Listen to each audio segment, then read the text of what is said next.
Invite some people here.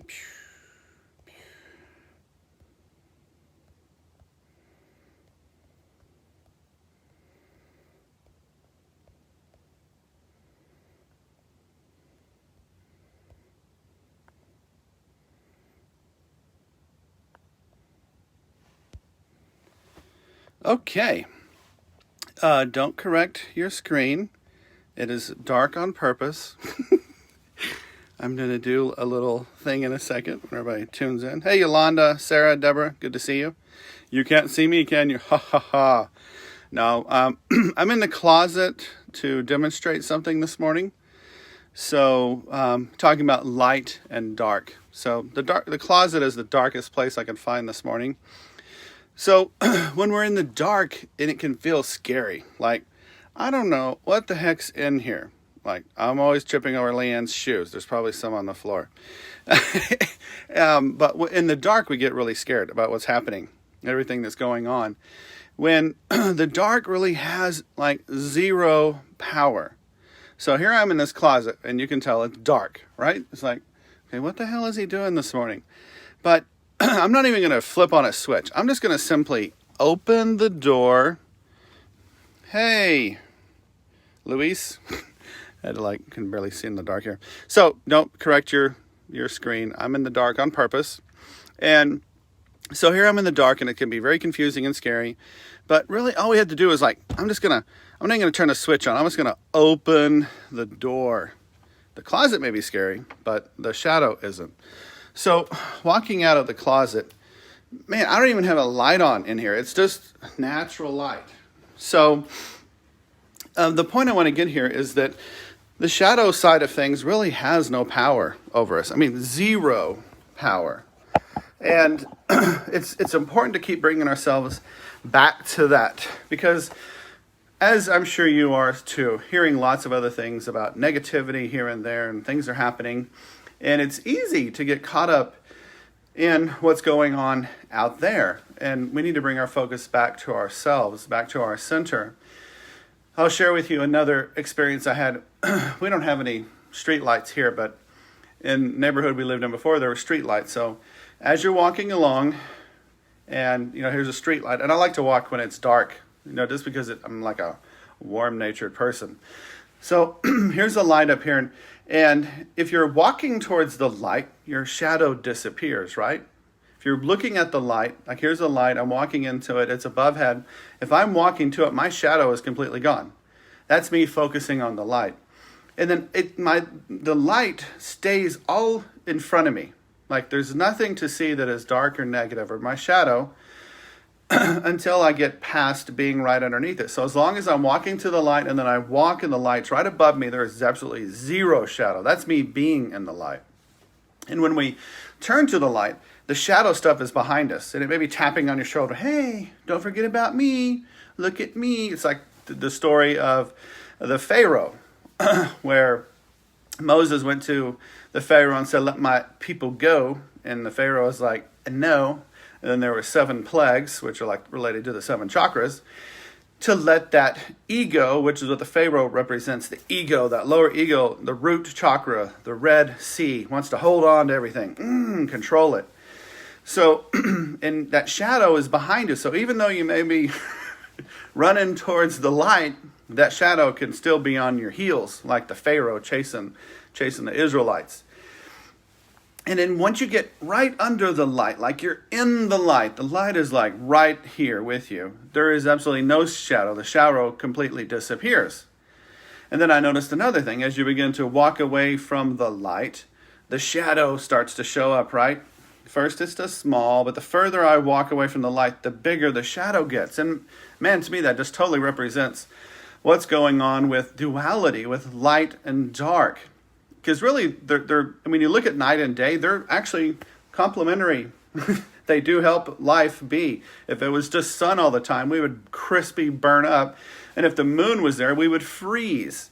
So we need both of those sides. We need male and female for life to happen on the planet. So, but my main focus here is on the concept of negative things out there. The shadow, which is merely a shadow. Like when I was in the closet earlier, I didn't have to flip on a switch. I didn't have to make a big boogadoo. All I had to do was open the door to the light. You know, they say that Christ is knocking on your heart, knocking on the door to come in. But I see it a different way, as my mind typically does see things a little bit differently. I see Christ in your heart knocking to get out. It's trying to come out of you, not trying to come into you. It's always been in you. It's trying to come out, like the Sufi heart with the wings, trying to come out of you, being in touch with that energy that's always been there, knocking to get out. And that the shadow is just that annoying thing that can be following you. And you know what? You ever run? If you're running from something, it seems to chase you even more. So don't run from the darkness. Just simply walk closer and closer and focus more and more on the light until finally you're like in the beam. Beep! You're like in it. That is being filled with Holy Spirit. And to me, Holy Spirit is what unifies the physical, Jesus, and the spiritual, God, into one. The Trinity, looking at the Trinity, is still looking at reality in a dualistic, polarized way. Because there's separation there, but they're all one thing. And that representation wasn't just talking about Jesus as that. It's all humanity. All brothers, all sisters, all male, all female. We're all of that Trinity, and at the same time, we're the unity. So by getting in touch with our Holy Spirit, the light that lights everything up, we become more and more one. There is no separation. And we realize that the shadow is just simply a shadow. It has no power. We give it the power. If we get scared and run, the shadow chases us faster and faster, right? It's on our heels. It's chasing us. But once we stand in the light, hey, Cindy, once we just simply stand in the light, like the example I started with the closet, if you're standing in the light, the shadow begins to disappear. So the other day I talked about the analogy of being in the center of a crystal with all its little facets, or a diamond. Now I want you to really visualize yourself as you truly are, a temple. I want you to visualize that your body is a temple. You are a temple, and you're in the center of that temple. Yet around the periphery of the temple, there's these doors that are open. Okay, and it's reality, it's perceptions, it's belief systems, and they're all knocking to come in, just like I talked about Christ knocking to come out. They all want you to exit your temple space, where it's unity between you and God and Source and Holy Spirit. They want you to come out and in through their door, or out through their door into their reality. And to me, this is exactly what the metaphor, and I take most of the Bible as metaphor, the metaphor of Jesus throwing the money changers out of the temple. Because money changers are people and are individuals and collectives wanting you to buy into their reality. And this is what really happens. When you begin to believe something, you are buying in it. You're putting your energy into it. So basically, you're giving energy to someone or some group by simply agreeing with it. And you want to be really discerning about what you buy into, what you put your energy into. It really needs to be going more internally and directly to Source than putting it into anything else. So being in the center of that temple and all these doors and people knocking on it, it's about shutting those doors and going into the center. Like I said, a lot of people have been sending me videos and things to watch, and it's easy to get pulled to the door and get really close, but don't go through it. Just stay centered within your own temple. And this is what I'm just sharing with the meditation that we've been doing, is getting centered within yourself and holding that vibration higher and higher. Don't let someone pull you out in a particular direction. A scary belief system about this. The new thing is HR 666646, which is kind of interesting. But it deals with the tracking, wanting to track people. Man, if you buy into that duality, if you go out and peek your head into that, then what happens is when we see negativity, it is our inclination to try to fix it. If you buy into a problem, you then have to fix it. This is the new healing modality system that I'm seeing being birthed on the planet right now. And I'm seeing it inside my own consciousness. I'm seeing it line up, and I'm really kind of working to write it all down. However, the thumbnail of it is that the old way of healing is you looked at a problem, and then you had to fix the problem. But there's only one problem, and there's only one solution to every disease and illness. And that is simply the concept of separation from life and love. End of story. Everything is a reflection of whether you're connected to that, which is illness, which is health and vitality, or where you somehow perceived or had an experience that made you perceive reality as something other than life-giving and life-sustaining. So you have to start shutting the door on those things that are telling you that duality and life is out to get you.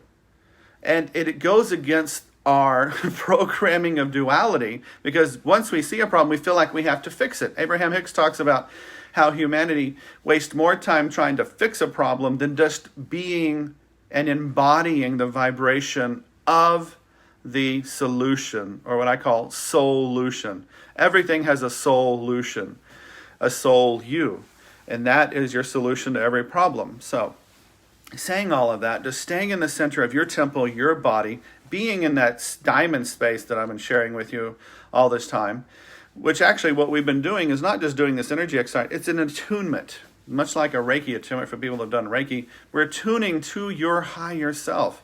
That is individual to everyone. So, saying all that, let's go ahead and get started. Rub your hands together. Open up your pericardium 8, which is, they call these the labor points. And the idea is that we have our heart in everything that we do. Whether you paint, whether you write, whether you work with other people, whatever it is. You want love in every single thing that you do, your heart in everything you do. So whenever you touch something, love and life is there. So, reaching up and tapping the temple.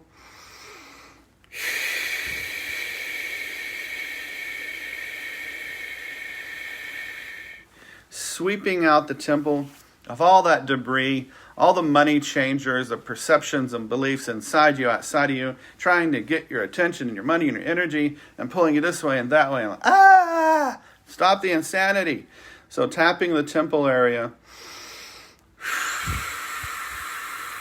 activating the Ark of the Covenant. And this time I really want you to make it personal. And I want you to realize that by doing this, you're attuning yourself to your higher potential, your higher self, and to Source. And it's an individual, personal relationship. One more time, clearing out the temple, closing all the doors of the temple. I'm going centered. I've got that steeple, the top of my head, pointing up to God. I don't need anything else between me or in me to intensify that connection, because it was built inside of me, because my body is a temple. And then sweep off the temples. And just set for a moment.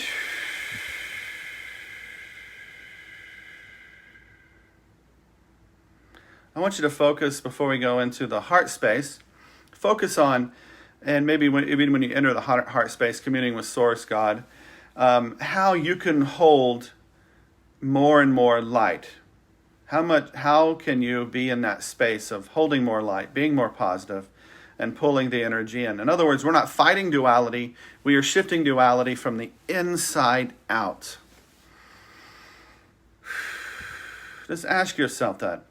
And then when we go inside the heart space, you can ask Source, what is it that I can be doing, physical, mental, emotional? Because every one of those is an action. A thought is an action. A visual is an action. A word is an action. What can I think, visualize, say? What can I feel? What can I actually physically do to hold more light and project more light into this reality? Tapping the center of the chest, center of the forehead. Aligning head and heart, going inside the rib cage. So in duality, we need the rib cage as protection, because the world can be scary or dangerous, and we feel vulnerable. But when our heart is fully aligned with Source, there's no longer a sense of vulnerability or anything like that, because the heart just grows big, like in The Grinch Who Stole Christmas, how the heart goes and breaks out of its parameter. The heart just wants to be expansive as it can be, no longer caging it in. Going to that diamond in the center of your chest, the octahedron. Visualize yourself inside that octahedron. Communing with Source, how we can bring in more light and love, individually, within our families, communities, and the world. Just simply ask, man. All you got to do is ask when you're in a clear space. Do not try to ask for something if you're worried about something and you ask, hey Mary, if you're worried about something and you ask about it, all you're going to do is get a response to the worry. That's why we do the clearing out of the temple before we go into the space of really communicating and connecting. Into that heart space, tapping into source. How is it that I can hold and channel more light, more awareness, that's what light is, for myself, my family, community, and the world? And just communing that with source and spirit.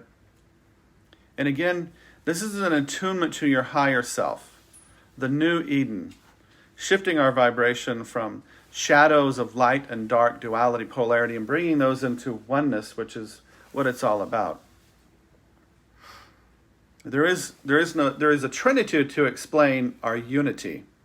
So the Holy Spirit is your energy body, your physical body, Jesus, and God, the Spirit. But really those are one thing, not separate. So taking our duality, which if you look at the word parasite means two-sided. When we see things split, we can be parasitic on the world and we lose harmony with the world. So we want to unify our vision. So while you're in that space, I'm going to play a little bit of a chakra bowl, the heart chakra bowl. I won't play it too loud or it'll blow your speakers, not blow them up, but you'll have too much reverb. So I'm just going to play the tone of F, which is the heart chakra, while you focus internally, communing with your higher self, God, Source.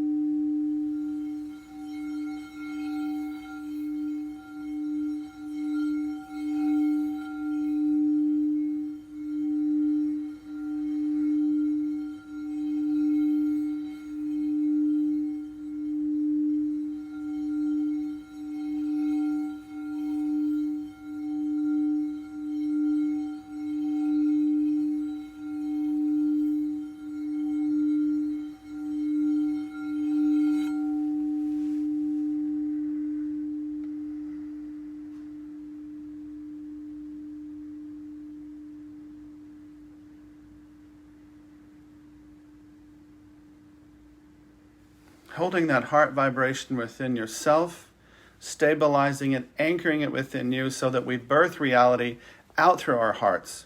We're no longer attracting reality to us. We are helping birth it through us, through our focus, through our vibrations and energy. So now, normally what we do, breathing into that space, collapsing everything you can into that small diamond. And just imagine your entire body, everything collapsed into the diamond.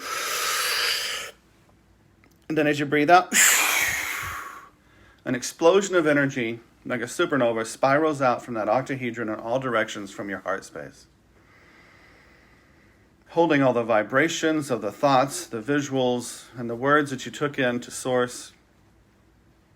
And not only is it your energy that you're sending out with a higher vibration of balance, harmony, and peace, but you also have source mixed in with it because you took the time to clear your thoughts and connected to other people. And during this meditation, when two or more are in that heart space, anything is possible. So, namaste, my friends, and we will meet again tomorrow. Peace.